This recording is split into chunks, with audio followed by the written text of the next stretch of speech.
Nagpapagaling sa ospital ang 10 taong gulang na bata matapos matusok ng bakal ang talukap ng kanyang mata. Saksi, si Alan Domingo ng GMA Regional TV. Dahan-dahan na ibinaba ang 10 taong gulang na batang yan matapos matusok sa bakal ang talukap ng kanyang mata sa Barangay Apas sa Cebu City. Ayon sa mga residente sa lugar, nakarinig na lang sila ng batang umiiyak ng kanilang tingnan. Tumambad ang bata na nakatingala na lang at natusok sa kabilya o bakal na ginagamit na pangsuporta sa nakalaylay na kawad ng kuryente. Wala raw ang mga magulang ng bata dahil nasa trabaho sila sa labas ng lungsod. Nakatira siya ngayon sa kanyang kapatid. Ang akong gipangutang ng bata, asa kagikan do? Padung siya eskwela, so diri siya taga mayahay man to. Oo, kani nga hagdanan. Kurag ni kalit lang daw ni kuan daw sa iyang mata. Inaalam pa kung paano natusok ang bata sa bakal. Nagpapagaling na siya sa ospital. Nangako naman ng tulong ang Department of Social Welfare Services sa Cebu City para ipagamot ang bata. Para sa GMA Integrated News, ako si Alan Domingo ng GMA Regional TV, ang inyong saksi. Arestado sa Quezon City ang isang Pinay dahil umano sa pang-aabuso sa sariling mga anak kasabot ng asawang German. Saksi, si John Consulta, exclusive. You have the right to remain silent. Anything you say can be used against you. Walang kawala ang babaeng yan nang makorner ng mga tauhan ng Bureau of Immigration Fugitive Search Unit sa Quezon City. Ang narestong babae, 57 anyos na Pilipina na isa ng German citizen. Ayon sa Bureau of Immigration, may Interpol Red Notice laban sa kanya dahil sa pang-aabuso raw niya at ng asawang aliman sa sarili nilang mga anak na babae. From 5 years old and 8 years old nung kanilang mga anak ay doon nag-umpisa yung mga pang-aabuso na ginawa nila. Sinasabi pa doon na ito ay binivideo pa nila. Mismo mga anak umano nila ang nagsumbong sa otoridad, kaya naaresto sa Germany ang kanilang ama, habang ang kanilang ina tumakbo rito sa Pilipinas at nagtago hanggang sa tuluyang mahuli. Isa to sa mga tinututukan natin na mga cases, lalo na ng mga fugitives dito sa atin, na involved sa sexual offenses. Kasi iniiwasan natin na may mabiktima rin sila dito. At kailangan niya rin mapanagutan yung mga kasalanan niya sa Germany. Ide-deport pabalik sa Germany ang suspect na wala pa ring pahayag. Para sa GMA Integrated News, ako si John Consulta, ang inyong saksi. Mahigit kalahati na ang naubos sa pondong inilaan ng gobyerno ngayong taon para sa pagtugon sa mga kalamidad at sakuna. Sa gitna yan, naghahanda ulit ang mga sinalantang lugar sa pagdating naman ng bagyong Ophel. Saksi, si James Agustin.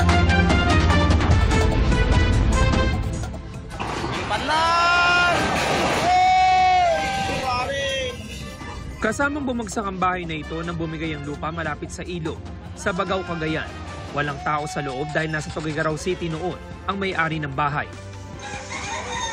Sa taas naman ng baha sa Tuguegarao City, halos bubong na lang ng ilang bahay ang matatanaw. Nagbabangka ang mga residente para mag-uwi ng gamit at pagkain. Halos 1,000 pamilyang nasa evacuation centers. Kahit humupa raw ang baha, hindi mo na sila pauuwiin bilang paghahanda naman sa bagyong Ophel. Malawak at mataas din ang baha sa Ilagan City sa Isabela. Kaya ang ilang residente umakyat na sa bubong ng kanilang mga bahay. Sa Santiago City, bukod sa baha, iniinda ng mga residente ang pagkasira ng kanilang mga bahay. Si Mang Amado natanggalan ng yero ang bahay. Nung mga bandang 2:00 po, sir, biglang lumakas yung hangin. Yan, kaya nga po ganyan ang nangyari. Natanggalan din ng bubong at nasira ang iba pang establishmento. Sa bayan ng Etiague, abala na sa pagsasaayos ng nasira nilang bubong ng ilang residente. Kabilang sa mga nawasak ang bahay ni na Aling Leticia. Sana nga po may makapansin sa amin at makatulong po. 3 tulay pa ang hindi madaanan sa Etiague. Kabilang na ang patungo sa bayan ng San Isidro. Ito yung bahagi ng kalsada na patungo doon sa Pogo Bridge, pero dahil umapaw yung ilog, hindi na ito madaanan ng mga residente at motorista. Naghahanda na rin ang mga otoridad para sa paparating na panibagong bagyo. I-replenish po yung mga goods na naka-strategic plan po kasi kami bawat naka-cluster po. Bawat cluster, dun sa ibig ko sabihin sa may region side, meron pong preposition goods po doon, pati responders. Doon sa forest, meron din po. Sinira ng baha ang mga taniman ng palay at mais sa bayan ng Tumawini. Nagpapakawala rin ng tubig ang Abuklaw, Binga at San Roque Dam. Mananatili ring bukas ang mga gate ng Magat Dam sa gitna ng banta ng Bagyong Ophel at bagyong inaasahang magiging tropical cyclone Pepito ayon sa Pag-asa. Ang mga sinalanta ng Bagyong Nika, tinutumbok din ngayon ng Bagyong Ophel. Halos pareho ng lakas sa magkakasunod ng mga bagyo na nagpapahirap daw sa pagresponde ng gobyerno. I don't remember seeing this many typhoons of this strength. Maaari yung isang malakas, tapos may susunod na isa, may hangin ng konti. Pero hindi yung sunod-sunod na malakas. Dagdag pang alalahanin ng pondo. Nitong nakaraang linggo lang, sinabi ni Pangulong Bongbong Marcos na paubos na ang Quick Response Fund ng gobyerno. Pero wag daw mag-alala dahil muli itong popondohan. Historically, as early as October, sometimes September, yung calamity fund ng national at ng mga local na uubos na siya. Pero lagi may pagkukunan ng pondo ang gobyerno at mayroon tayong assurance mula kay DBM na mayroon tayong sapat na pondo para sa mga susunod na kalamidad bago sa katapusan ng hanggang sa katapusan ng Disyembre ito. Batay sa datos ng Department of Budget and Management, as of October 24, nasa 30 billion ng Quick Response Fund na nakalaan na sa iba't ibang mga ahensya tumutugon sa kalamidad tulad ng DSWD, DILG, DPWH at DOTR. Humigit kalahati ang nagamit na dyan. Pero nariyan daw ang National Disaster Risk Reduction Management Fund para punuan ng QRF. Nariyan pa ang Contingent Fund, ang Program Appropriations at Local Government Support Fund. Para sa GMA Integrated News, James Agustin ang inyong saksi. Nahulog na container mula sa isang trailer truck humambalang sa Andes Circle sa Maynila. Patagilid na nahulog ang container na tumama sa isa pang truck. Ayon sa driver ng trailer truck, may iniiwasan siyang motorsiklo pero tumama ang truck sa bato. Natanggal daw ang lock ng container kaya ito nahulog. Ayon sa Manila Traffic and Parking Bureau, pananagutan umano ng driver ang pagkakatanggal ng lock at pasok ito sa reckless driving. Habang nakahambalang ang truck sa kalsada, bumigat ang trapiko lalo ng rush hour.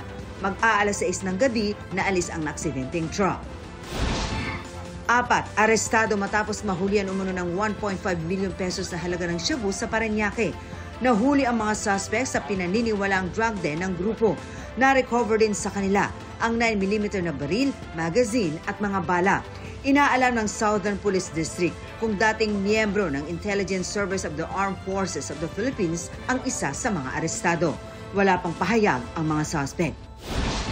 Meralco, may halos 43 centavos kada kilowatt-hour na dagdag singil ngayong Nobyembre.